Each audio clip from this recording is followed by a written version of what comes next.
Most important event of the season, the World Championship and the battle for the most coveted prize, the individual title. It was held last night at the Ullevi Stadium in Gothenburg. It promised to be the most open final for years and perhaps Britain's best chance of the title since Peter Collins won it in 1976.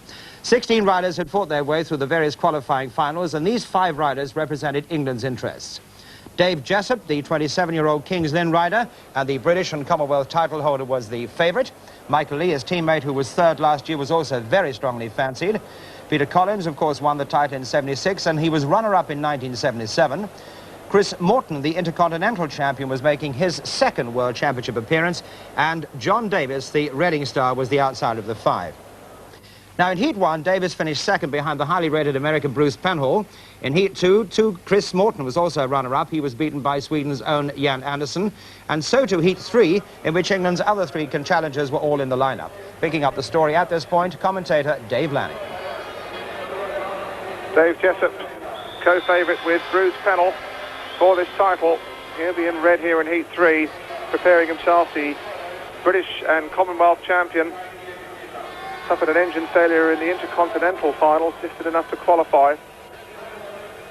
He's the current British match race champion, golden helmet holder, in his 4th world final. So unlucky, we remember, in 1978 in the Golden Jubilee final at Wembley, with an engine failure first time out, cost him his chance of that crown that year. Peter Collins in the blue helmet colour in Heat 3. He is, in fact, the only rider in the field who previously has won the World Championship. This is the odd man out there. This was just going through the picture with Kai Niemi, and there's Michael Lee. Heat 3, and if England are to have the 1980 World Champion, popular feeling is it could be decided here in Heat 3, because we have the 3 leading Englishmen, Dave Jessup, Peter Collins and Michael Lee, in Heat 3, and in just to spice the brew, we have Kai Niemi on the outside from Finland and the Eastbourne Eagles. It'll be Jessup on the inside, normally so quick away. He's in his 4th world final. Peter Collins is in grid number 2 in blue, and although he's only 26, the most experienced finalist in the field, this is his 7th world final. Grid number 3 has the rider in white, Michael Lee, tall, gawky and gritty, from Kings Lynn, an East Anglian lad. He's in his 4th world final. He was 3rd last year, and indeed 4th back here in 1977. And on the outside in yellow and black, the striped helmet colour, it's Kai Niemi from Finland in his 1st world final. So a very nervy moment for the English camp. Jessup, Collins and Lee all perfectly capable of winning it, but now they're all England teammates who will want to knock spots off each other here. The inside grids have been quickest on the first 2 heats, and Jessup has that lucky grid on the inside here in Heat 3. And it's a very, very tight start, and Jessup again made a picture start. Collins is going after him. Lee is in 3rd place, but Jessup taking advantage of that inside grid really seems to be worth about 5 or 6 yards up to the first corner. He leads it. 2nd place, Peter Collins. 3rd place, Michael Lee. Well, Collins, of course, is well known as a fighter from the back, but the conditions out there just don't suit the outside runners. He likes to go around the outside, although he can move inside or outside, and Collins just picks a bit of grip up there, going past the pits on the 2nd lap. Still Jessup in front, looking calm and composed and in complete command, as now Collins really butters up onto his back wheel here under our commentary position. Lap 3. Michael Lee is making no impression at all, although he was terribly impressive in practice. It's still pretty tight out there. Collins, now will he try the outside run? There doesn't seem to be any dirt on the outside at all. And now Michael Lee has moved up onto Peter Collins' back wheel, and really nobody can afford to make one slip out there. Jessup looks as though he's cornering on rails.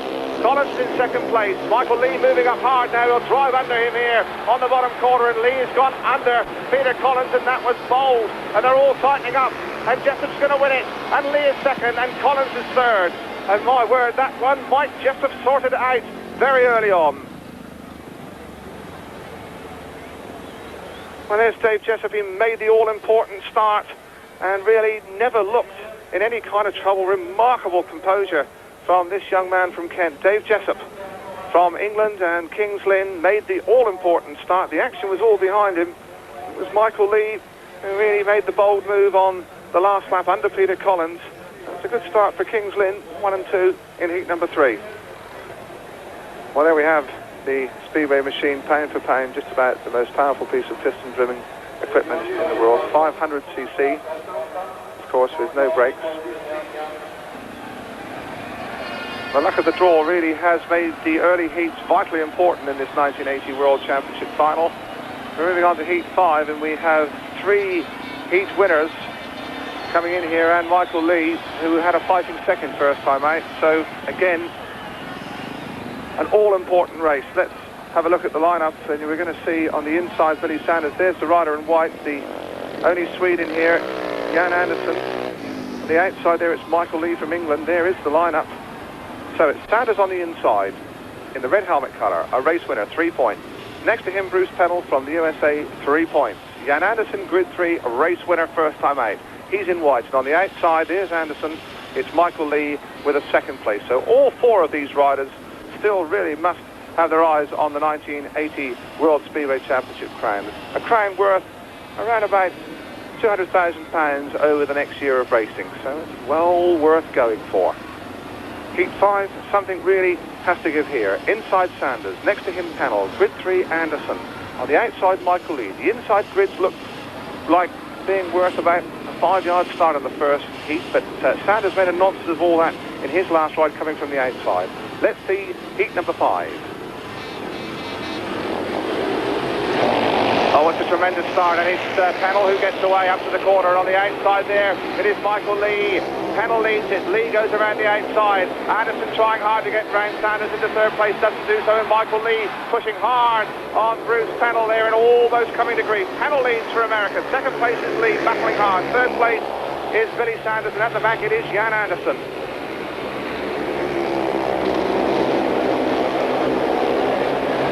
And they really are going flat out around this 400-metre Ullevi Stadium track. It's still a bit slick. The conditions probably will improve and help the riders at the back later in the programme. At the moment, it's Michael Lee who had to work hard to get under Peter Collins, and he's done it this time, and he's gone past Pennell. Pennell made a mistake there, and Lee spotted it and went through like a steam train and coming hard under Sanders. It is Andersson at the back, but Michael Lee there in absolutely rampant mood.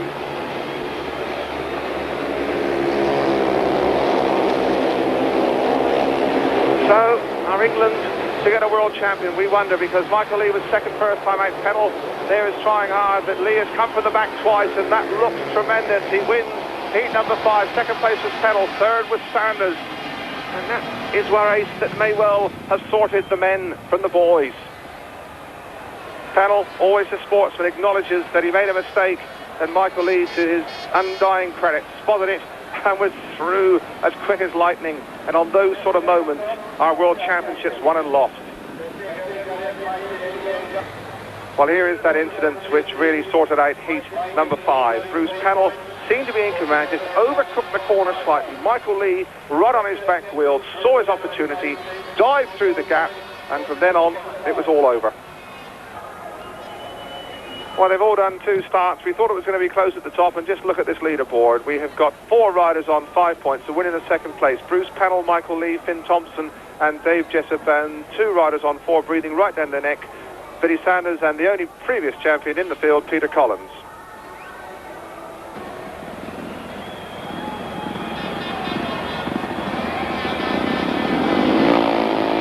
Finn Thompson, one of the 2 co-leaders. Heat 11 coming up, and we have 2 of the co-leaders here. Michael Lee there in blue, and Finn Thompson from Denmark in yellow and black. Grids 2 and 4 are the ones to watch for. The Czechoslovakians, well, Alice Drimmel on the inside in red. Ran a duck first time out, but had a good win, surprise win in his last ride. He has 3 points. Petra Ondesek in white from the Wolverhampton side of the British League has no score yet. Heat 11 then, Michael Lee has looked by far the sharpest and most competent at coming from the back. He's had to do it the hard way in 2 of his early rides to get points. Hasn't been gating that quickly. Finn Thompson had a second first time out, and then had a marvellous win in his second ride, really a little bit against the form book. So he's on 5 points. There's Lee trying to settle down. Lee and Thompson almost certainly the riders to watch for, though if Alice Drimmel hops out from the inside, he could be a real spoiler here in heat number 11.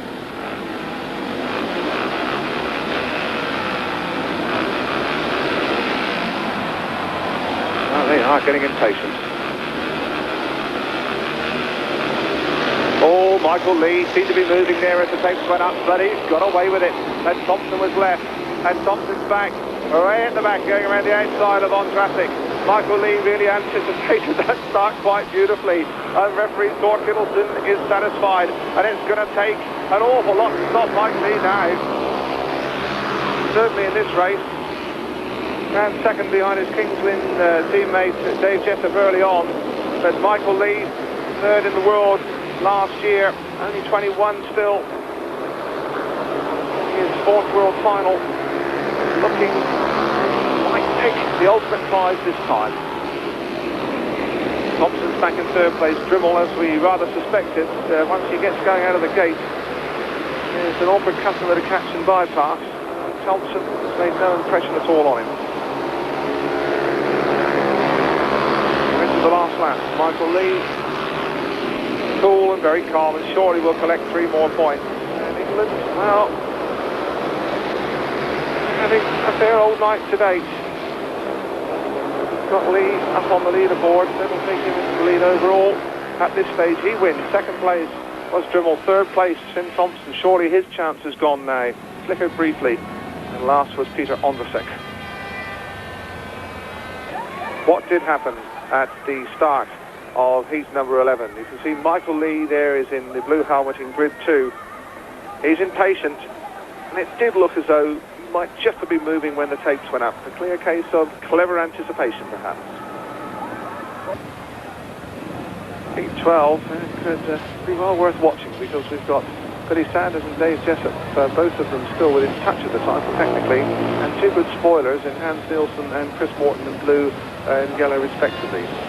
Line-up for Heat 12, Billy Sanders on the inside has a win and a third, 4 points total. Hans Nielsen a second and a third, 3 points. Dave Jessup co-leader with 5 points, a win and a second, and Chris Morton on the outside, the Intercontinental champion, with a second and a third. So Heat 12, and anything could really hit here.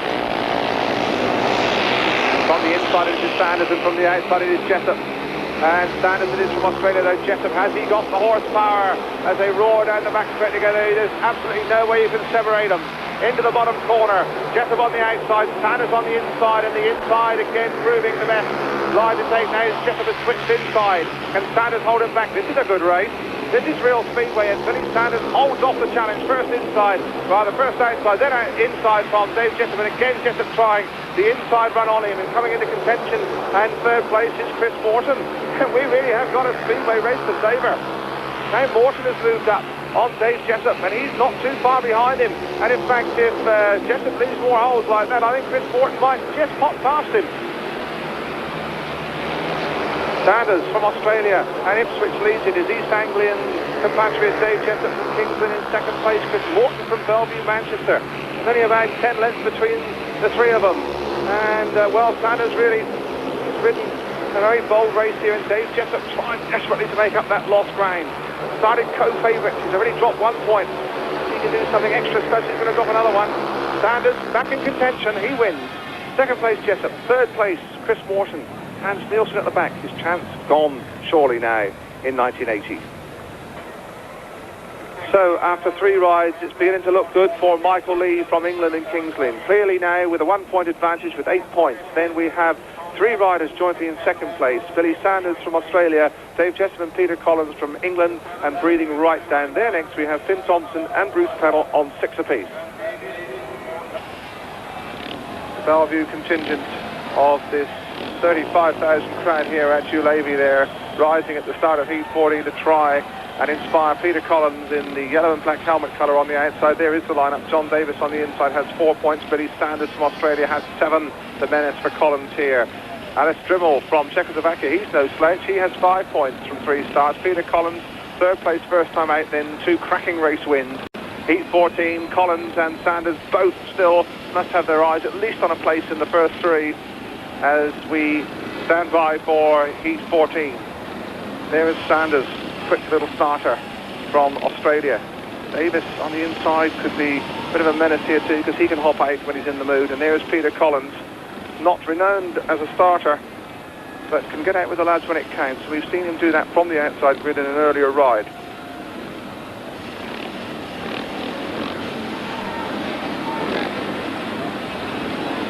Davis on the inside. There's John Davis. Next to him, Sanders. Grid 3 Dremel. On the outside, Collins. Heat number 14.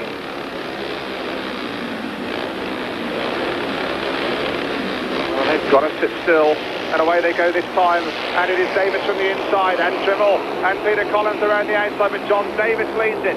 And Collins trying to burst through between the pair of Saunders and Dremel, and almost does so. There's three of them going tearing into that bottom corner. That was Speedway of the highest quality, and John Davis is in front. Collins is now in second place. In third place it is Sanders.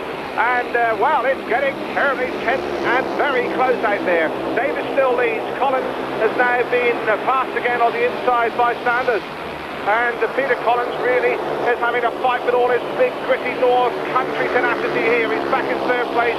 Sanders is now moving up to threaten John Davis from the Reading Racers. And Davis moving out and then chopping back. And Sanders still now under the inside of him, trying to find the extra push, the extra ounce of power to go by. Collins sadly seems to be out of contention now as we move into the last lap of heat number 14. And this may be the chance of Peter Collins gone as we watch Davis again straighten up down the back straight on his Don Godden built machine, the GR500, the only rider to be using one of these Kent-built bikes in this World Final. He's going to win it. Davis wins. Second place Sanders. Third place Collins. And again, that's a race that could have an important bearing on the final 1, 2, 3 in this 80 World Championship final.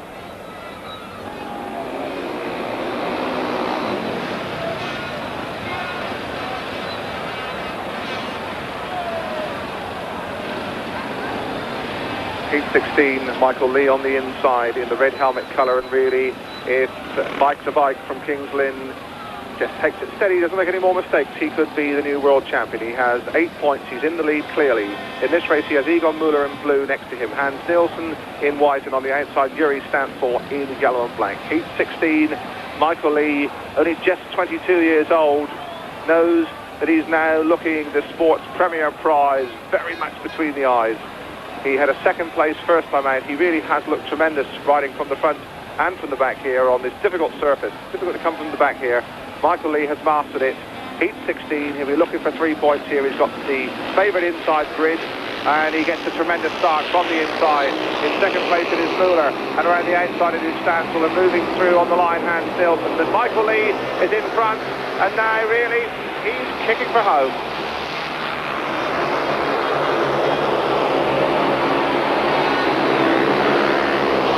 Sorting themselves out behind him. In second place Nielsen, in third place Muller, but there's nobody to touch Michael Lee.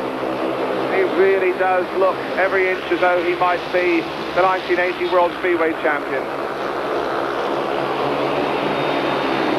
Twice the British champion.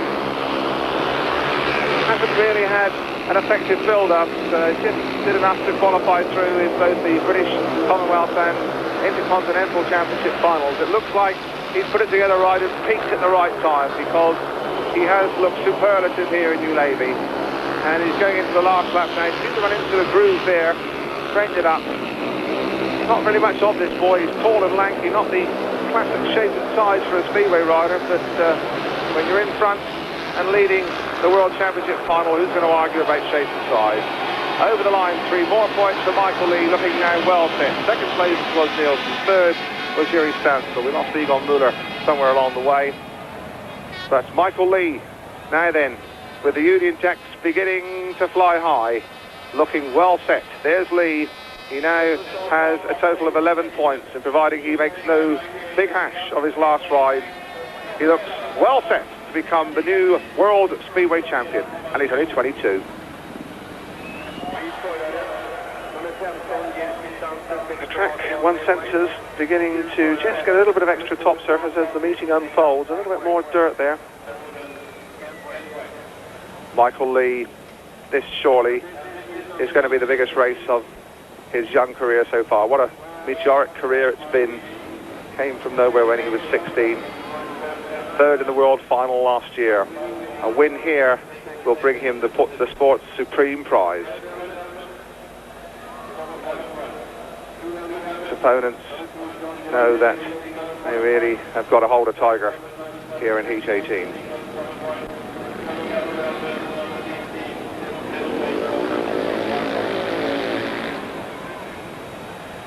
There's Zenon Plek from Poland now. He was second last year, and Michael Lee was third. What a difference a year has made, because poor old Zen's only got 1 point. Been really troubled by engine problems all evening. Crowd, a large British contingent, 10,000 or more. Are they going to rise to this boy here? Michael Lee. Everything really is in his favour. It's a comparatively easy last ride. The crowd really sensed this could be the one to sort it all out. He's on the inside grid here, Mike Lee. He's got John Davis next to him, Chris Morton. He's got two English teammates really to look after him if he needs any looking after. We've got Zenon Plek on the outside, who's done nothing all night on a sick motor. So really, a tremendous chance for Michael Lee. Surely he'll wrap it up here. There's the lineup. The inside grid consistently has been the fastest, although one or two of the gating specialists have leapt out of grid 4. Lee will take his time settling down. Surely anything barring a disaster in these next 4 laps will make him the new World Speedway champion. Only 3 previous winners from England. Is Michael Lee going to bring the crown back to England for the 4th time since the World Speedway Championship started in 1936? Here's heat 18 and Lee on the inside. And it is Frank Davis who gets away. Lee only wants the 2nd place, of course, here. He's 2 points clear of the field. John Davis leads it. Lee is in 2nd place and 3rd place. It is Chris Morton and Zenon Plek at the back. So John Davis from Reading and England. Up front, Michael Lee only needs to hold on to 2nd place. That was a nervous-looking corner there at the bottom end. But this will do if they stay this way. He's sandwiched between 2 England colleagues. Davis in front and Morton in 3rd place. And it looks like they're settling down to that. Michael Lee will wish to do nothing foolhardy here. A 2nd place will be enough. He is right on John Davis's back wheel as they move into lap number 3. Davis moving out as Lee tries to come through on the inside, but pulling away again down the back straight. Davis has already thwarted the hopes of Peter Collins in an earlier ride. But this is just 1 lap to the world crown for Michael Lee. He's only going to sit back here in 2nd place. Davis obligingly again moves out and then comes back across him. But now Lee goes forward there. And here we have, ladies and gentlemen, the new World Speedway champion over the line. And just listen to the crowd.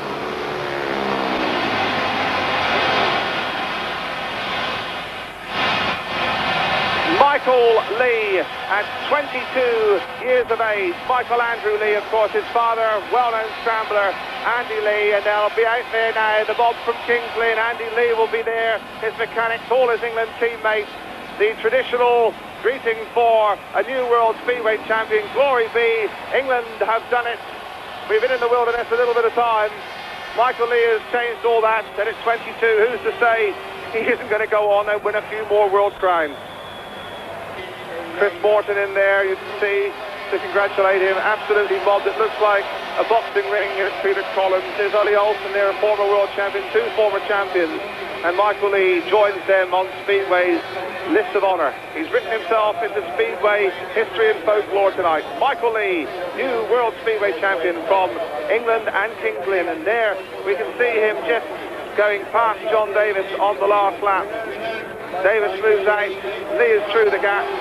Didn't really need to do it, but it's typical of this young man. He'll keep racing right to the last, down the back straight. And yes, he's got the extra power, moves through.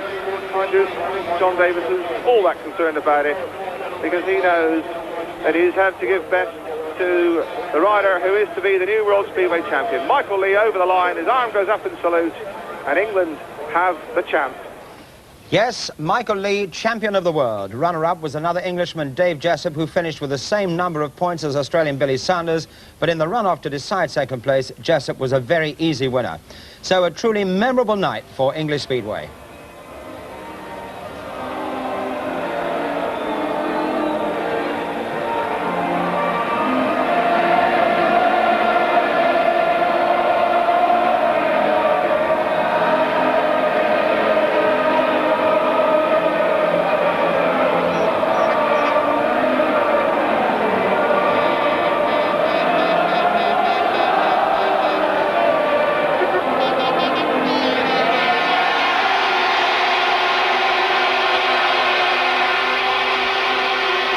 Michael Lee, 1980 world champion. It sounds good. How does it sound to you? Oh, it's just unreal, you know. It hasn't sunk in yet, I'll tell you. You know, I just don't know what to say. Now, the first ride, Mike, really was the tough one. It may have felt that you'd blown it there because you were second. You had to work hard for that second place. What were your feelings then? Yeah, well, you know, we looked through the programme and it was really my hardest race of the day, and I had the worst gate. So I was happy to get the 2 points. I had to fight to get past Peter Collins on the last bend, and just picked up the 2 points. And you know, when you can pick up 2 points in your hardest race, then things are going all right. Tell us about the track. It seemed to be a little bit of a gator's paradise, Yeah. but you were the only man who really was consistently coming through from behind. Yeah, well, I'm not a strong gator, so I have to come from the back, and luckily I did it tonight. A lot of people to thank, I know. Obviously, your dad, Andy Lee, this must be a big moment for him, Mike. Yeah, you know, he's so pleased. I think he's like me, he just can't get the words out. But there's so many people that have helped me along the way, and that, you know, I can't name them, but everyone that's helped, thanks, you know. Now, what about the future? What's the plans? Well, I couldn't tell you that I've got to sit down and think about it, but obviously, you know, I've got to have a good think. Now, I mean, this title, they reckon, is worth about £250,000 in the next 12 months. You're 22 years old. I mean, you might be a Speedway millionaire. How does that sound? Well, you know, anything's possible, but the money doesn't really come into it. If I could go on earning like I was and be world champion, I'd be happy. You know, the money's not sort of the main factor of it. Michael Lee, World Speedway Champion, 1980. Our final congratulations. Thank you very much, Dave.